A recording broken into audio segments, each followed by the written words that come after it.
Hello guys, Ashley here, welcome to HB Fan. Sorry if my voice is a little cracky or weird. I think I might be in a little bit of the weather. I don't feel sick, like I don't physically feel sick or anything like that, but I think my allergies are really bothering me. So just want to let you guys know that if I sound a little bit weird. But today we're continuing my teen drama rants on Vampire Diaries, and today we're talking about reasons why I don't like season 5. And after that, I will get into my next video will be about season 7 and 8, and we can get on with the other rants. So season 5 of Vampire Diaries. There are a lot of people who say the season is overhated, that it's really just like a chill season. And me personally, this season always bores me. It always bores me, and I feel like the storylines were just so.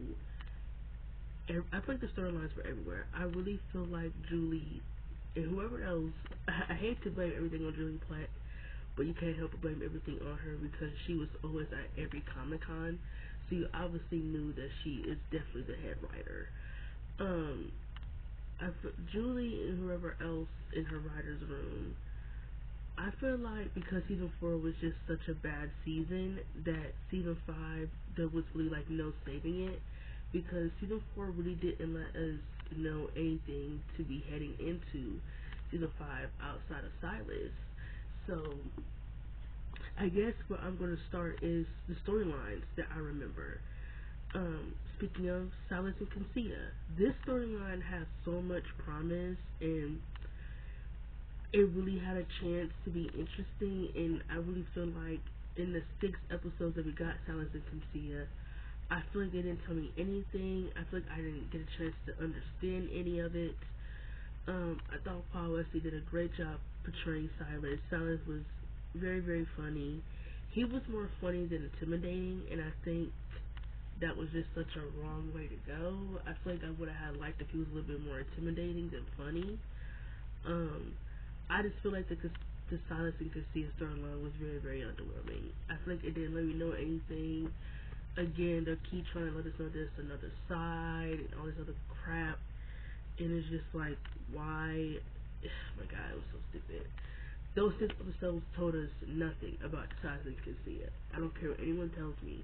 I feel like outside of Paul Wesley portraying him to a T, I feel like this storyline didn't tell me anything about the other side, about the cure, about any of it, about none of it. And that too, the cure storyline. So they shoved. I'm done with the Silas and Cassia stuff. I don't care about it. Cassia was a very intimidating villain. I will give people that. The actress that portrayed her, she was definitely an intimidating villain. I did hear some criticism of people saying that she was just really an angry black bitter woman, and I understand that. Of course, people would think that because she's black, and Silas betrayed her for a. I don't know. I don't think Nia Dobra is white. I think she's Russian, so I guess I'll say white. I don't know other people. I guess I'll say white for this scenario. Okay, white. She was a black woman, and Silas betrayed her for a white woman. So of course we would think that because he betrayed her for the forbidden fruit, they say. I wish if they would have had made things more interesting, I would have had love. They would have brought that into the situation, like her feeling like, well, Silas was white, so we don't really know how her family in the flashback felt about her marrying a white man. I don't know if things like that meant anything in the BBC era of those times, but still, I still feel like things like that is still something interesting to bring up. That she was a black woman marrying a white man, and this white man betrayed her to marry another white woman. So it was like, it would be interesting to bring race into it, but I definitely understand the criticisms that she was hell bent on revenge. And I feel like it's not even just her being black. I feel like if you were in a situation that she was in, I think you would be very hell bent on revenge. This man proposes to you, tells you y'all gonna get married and y'all gonna drink, y'all gonna become immortal together, so y'all can have everything y'all want. Only for you to find out that he's giving these same promises to another woman. Of course I'm gonna be hell bent on revenge. If I can find a way to stop him from becoming mortal, I will do it. He is going to live forever as this. I guess Silas is a witch.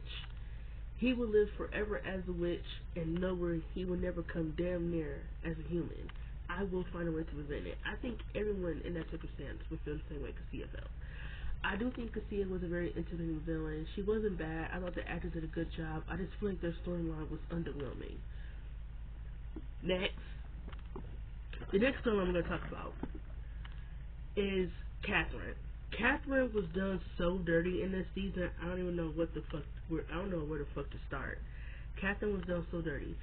So you have everybody in season 4 climb to the motherfucking mountains in the Himalayas. In the Himalayas to get this goddamn cure that should not exist. It's such a major plot hole that this cure exists. It makes no sense for this cure to exist. You have everyone climb up to the Himalayas to get this cure, only for Catherine to give it to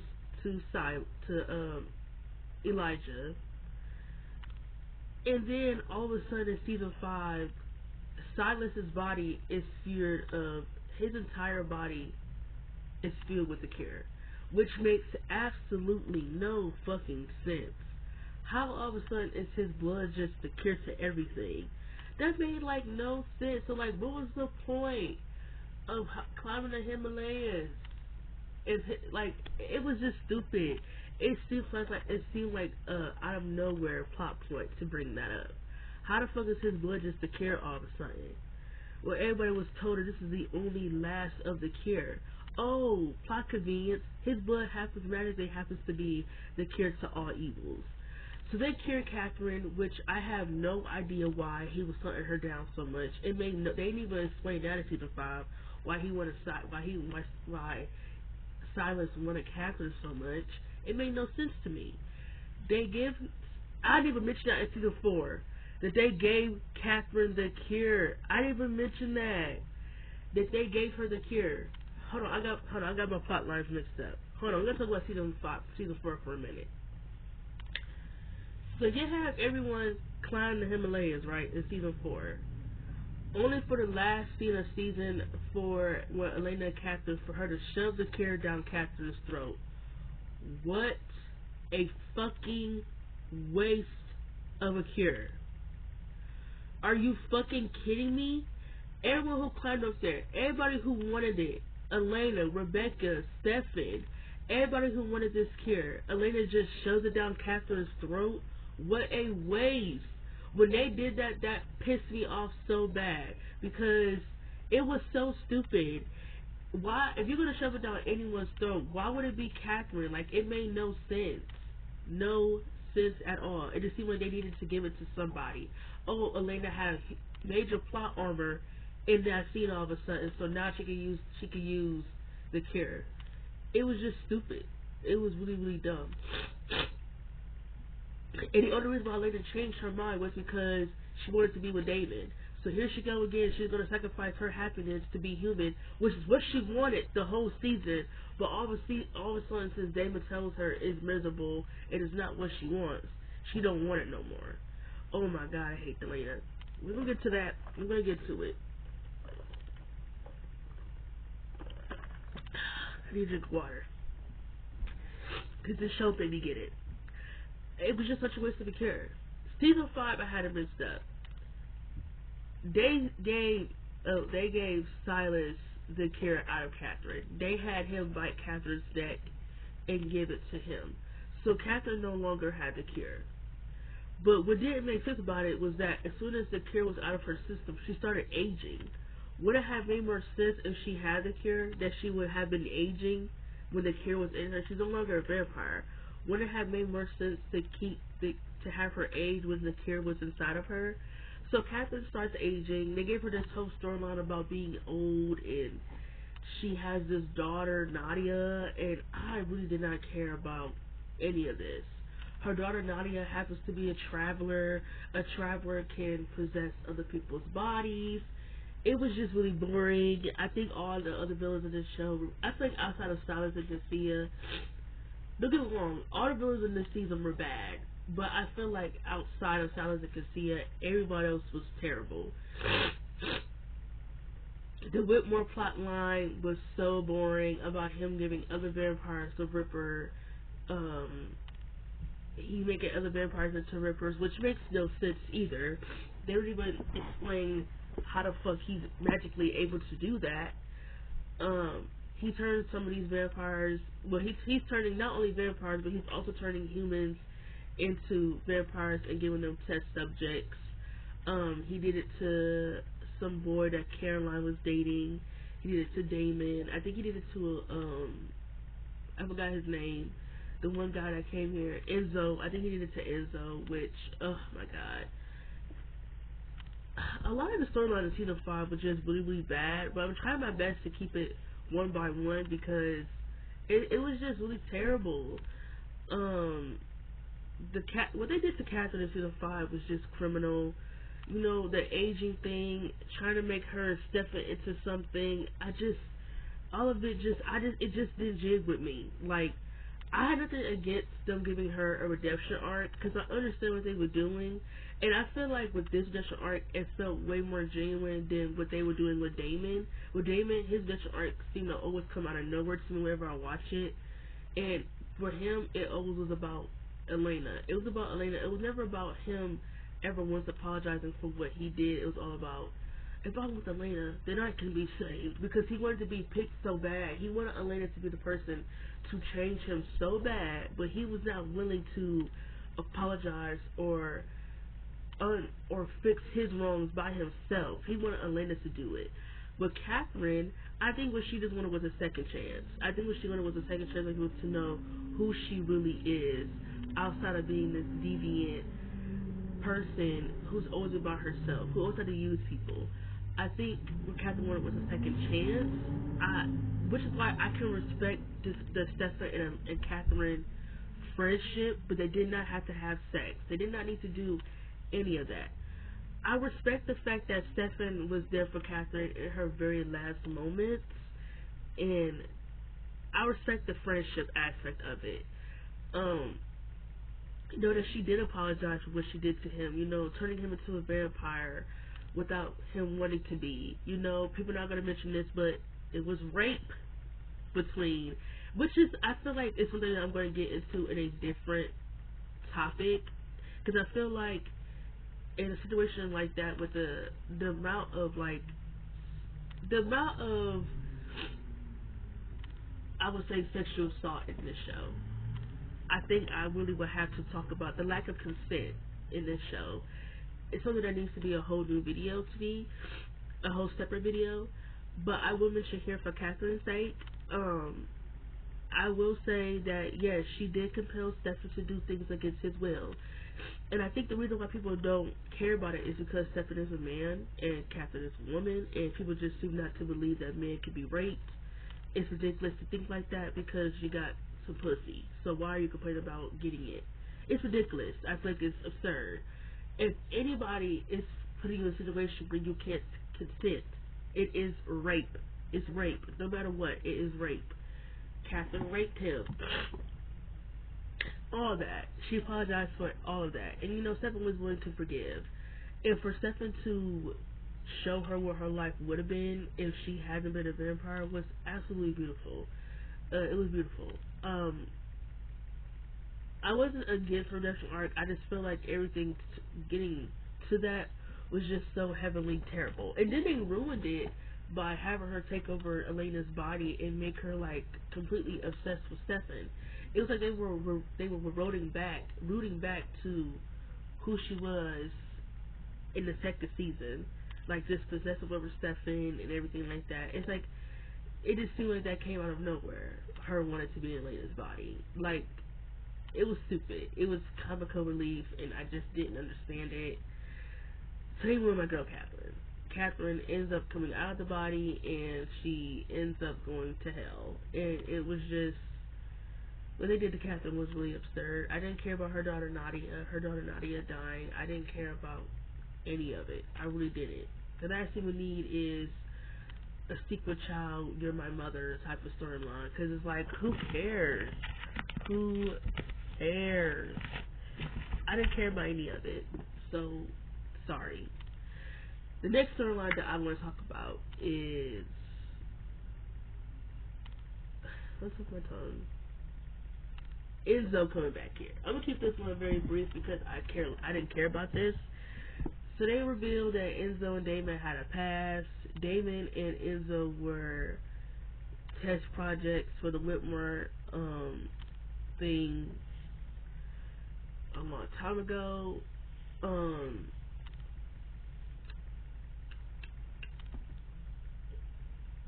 I don't care about the storyline, but I'm gonna have to indulge in it anyway.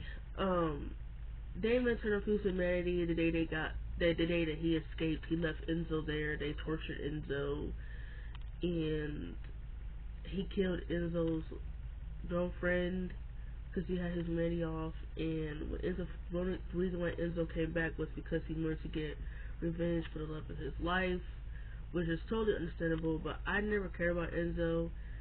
Enzo was a character who I always felt like stayed on the show for entirely way too long, just like Matt. Why is he still here? Enzo had every right to come back and get his revenge because Damon is always doing things out of spite, never think about anyone else's feelings, and yet we're supposed to feel bad for him because he was tortured. I don't give a fuck about that. You can torture Damon all you want. He still has not learned that his actions have consequences. He still has not learned the ability to apologize. He will never learn this. I don't like Damon. And a lot of people going, come with your pitchforks, come with your burners. I don't give a fuck. I'm coming for your favorite. I do not like Damon. I never have. The only thing that he has is comic relief. That's it.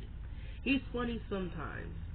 I feel like Damon was more intriguing when he was a villain, but when they try to force him to be like this good guy, and to me, I understand that him and Lena were going to be a couple because of the book. I understand that. But his whole redemption arc just felt so forced because of it. And I hated it. Because I feel like he still hasn't learned anything at all since he fell for Lena. He is doing the same shit that he is doing since season 1. What has changed? Sorry, I'm not a David stan. I never will be. Ian Somerhalder was cute, and I would say like in the first, he was cute like in the first 3 seasons. After that, he looked a little old, looked like he was aging. But I definitely think Pretty Privilege saved him from his actions because there are so many people who will willing to defend his actions that it's fucking crazy to me. How can you sit here and defend rape? Okay then, that's insane. People are, that's what I'm talking about. There are far more worse male characters than Lucas Scott. And yet, Lucas Scott seems to be like the devil and Satan, when there are far more worse male characters than Lucas Scott. And Damon is one of them. Damon is worse than Lucas Scott, people. He's worse. He's worse. The Enzo and Damon storyline, I just did not care for it. And then they end up teaming up, and like, it was so stupid. Like, I just didn't understand it. A lot of these storylines in season 5, I just didn't understand why these storylines were happening. How many times is Bonnie gonna keep dying until people don't get the fuck? How many times is she gonna keep dying? Her and Damon end up going to the other side only to find out they're not dead. Oh, we have another character fake out death. They're not really dead. They're alive the whole time. Yippee!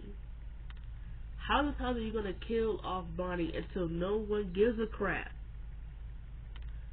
I didn't care about the other side coming and crashing down and all that crap. I didn't care about it. It was so lazy, and they were just trying to find an interesting way to end off season 5 because this season sucked so bad already. Let me get into my last 2 points because I can't talk about the season anymore. This season is so boring. A lot of it I don't remember. So let's talk about it. The last 2 things I want to talk about. I want to talk about the doppelganger storyline. The doppelgangers are meant to be soulmates type of storyline. This storyline really tried to insult everyone's intelligence by trying to make everyone seem like the only reason why Steph and Lena worked together was because of a doppelganger storyline. When I tell you that shit pissed me off so bad, I wanted to throw my TV across the room. Julie Pleck, are you still going to sit here and try to tell people that it's okay to shift Elena, but it's not okay to shift Elena? Bitch, you don't shut the fuck up and sit the fuck down. I will never ever switch up on my dear, loving Stelena. I have been a Stelena stan, Team Stelena, since the dawn of time, and I will forever be Team Stelena. No matter how many times I go back and watch the show, my heart I could never ever ship Delana. Their relationship, I'm gonna get into them. Delana had so much potential, I feel like, in the beginning, and then it was ruined. But the whole doppelganger storyline, doppelgangers are meant to be together. First of all, that storyline makes no sense, because if that was the case, then why did Stefan and Elena break up? If doppelgangers are meant to just be together and be these soulmates, why have Stefan and Elena break up if it was that easy? You see, Julie playing her writing, it never makes any sense. At this point in time in the show, it's not making no sense. I don't understand what they were doing. If season 5, it's sure they were trying to build up Stefan and Elena again, and then they put the brakes on it, which me personally, I feel like would have just been the better route. Just have her and Stefan go back to each other, and just let Damon go in and win. Let Damon do his thing at this point. But let Stefan and Elena be together. It's the right decision. It's the right thing to do. It was just the right thing. Because not only that, she decides to force Caroline on us. Stefan and Caroline, which is something that I'm going to get into in season 7 and 8, and why I feel like this relationship failed on every cylinder level. She wants to build up Caroline all of a sudden. I hated that idea too. I hated that. Him and Caroline made no sense to me as romantic partners. They were so much better when they were platonic. But as for this storyline, the doppelgangers falling in love and all that, Paul and Nina will forever have the best chemistry in the show. I don't give a fuck who the fuck gets offended. Get offended, don't get offended. I don't care. Paul and Nina will forever have the best chemistry on the show, and they should have ended up together. Stefan and Elena should have been in game. I don't know how much I can keep explaining myself until people fucking hear me. But this storyline made no sense, to the point where they're saying that the only reason why Catherine came here to Mystic Falls was to follow the doppelganger storyline. She said when she saw Stefan, she believed in the story. She believed in the doppelganger philosophy, and she wanted to be with Stefan. Talk about a major plot hole. We didn't need Catherine to tell us the first time she saw Stefan. It was just stupid. It was really dumb. You try to tell us that this storyline, that this doppelganger storyline or philosophy has been there forever, and even Catherine believed it. Which that makes no sense either, because then you have to think about Elena is Catherine's doppelganger. Why would Catherine believe in a philosophy if she doesn't have doppelganger? Makes no sense.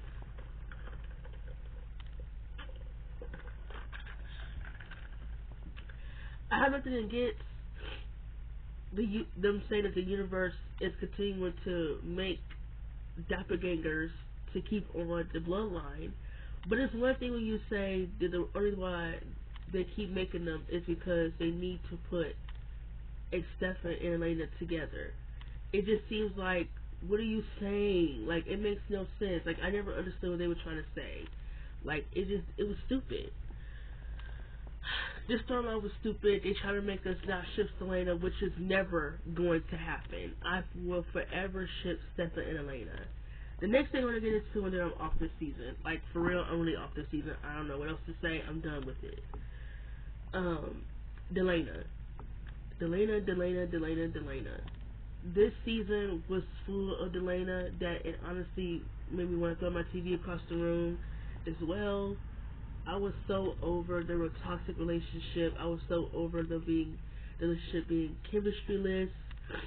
Them arguing about the same old thing. Damon not being willing to change. Him telling her that they should not be together because of his actions. And Elena constantly defending his bad behavior no matter what. he does. No matter what he says, no matter what he does, she will constantly defend his behavior. And I feel like I'm not blaming Elena. I'm never saying blaming the writing because honestly, their relationship is very, very abusive.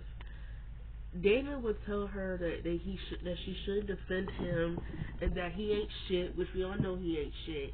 But then a few episodes later, he would tell her that he needs her in his life because he needs someone to be fixed. He wants Lena to fix him. He wants to be watched like a baby 24/7. He wants someone to tell him to not do these things, as if he's not a grown ass woman. I mean, I said a grown ass man. It's very abusive. The fact that they don't even try to bring that into the situation about how abusive it is very, very eyebrow raised. Like, this is very abusive relationship. Um, I just hate Lena. They have their own separate video. I will get into them a little bit more. But season 5 to me was Delana filled to the back so much. Season 5 was Delana filled so bad that I just couldn't make it through. I was so tired of the relationship. I was so tired of them having the same dang on arguments about the same dang on thing. I was so tired of them breaking up and getting back together without talking about the problems of the relationship. I was over it. Over it. Over it. I think Nina and Ian have no chemistry. I would say after season 3, their chemistry went down the toilet. It was not there. I didn't feel it anymore, and I don't give a fuck what any Delana shippers have to say. This is my channel, and I do not ship Delana, and if you ship Delana, I will come for you every single time. I will clown you every single time that I see that you like the relationship, and that's just how I feel. So deal with it. Like I said, please mind my voice. It's a little scratchy and a little cracky. But I think it's just my allergies. But that would not stop me from talking about the Vampire Diaries as long as I live. So this has been my thoughts on season 5 as for Vampire Diaries, why I hate this season. Majority is really hate the storylines. I know people are going to say, are you going to talk about the characters in this season? No, that's just going to take up too much time. It's better to just talk about the storylines because the storylines to me, not saying the characters are not important, but I feel like majority of the time when you think about a TV show, it's the storylines. Storylines and characters get you hooked.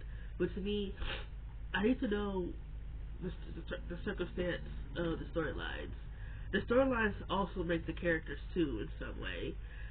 These storylines for these characters made absolutely no sense, and that's why it's just so hard to.